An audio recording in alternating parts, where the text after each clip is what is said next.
Une flèche littorale, elle peut être composée de sable ou de galets. C'est une plage, mais c'est une plage qui n'est pas collée contre la côte. Elle est accrochée à la côte par une extrémité qu'on appelle la racine, et l'autre extrémité de la flèche s'écarte de la côte. Et en général, à marée haute, derrière la flèche, il y a un marécage qui est rempli d'eau de mer.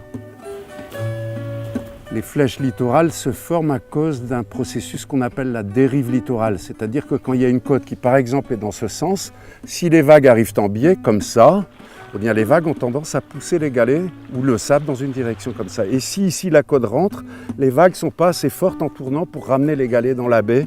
Et donc elles les déposent par crochets successifs et elles forment une flèche qui s'écarte comme ça peu à peu vers le large.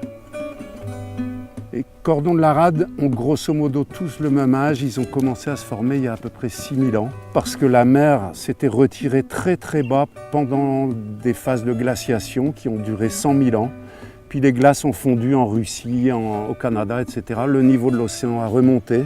La mer a envahi la rade de Brest et elle a attaqué les falaises qui, pendant des milliers d'années, s'étaient fragilisées.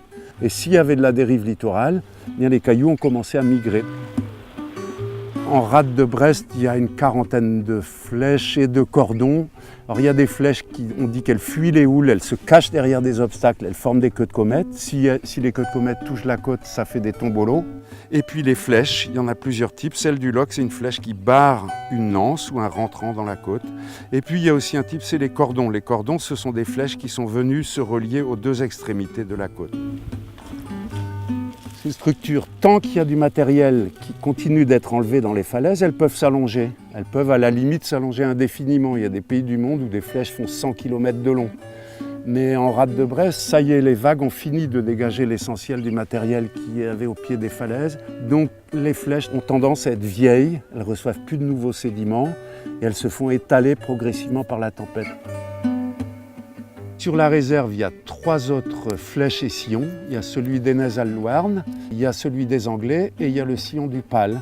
Et cela évolue un petit peu différemment. La nature est ce qu'elle est.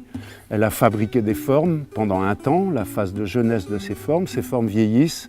Moi, je trouve que c'est malheureux, mais bon, elles vont être détruites pour l'essentiel, du moins dans un contexte comme celui de la rade. Et dans ces cas-là, on regarde ce qui se passe, on suit. C'est une manière aussi d'apprendre comment la nature évolue sur le très long terme, quoi.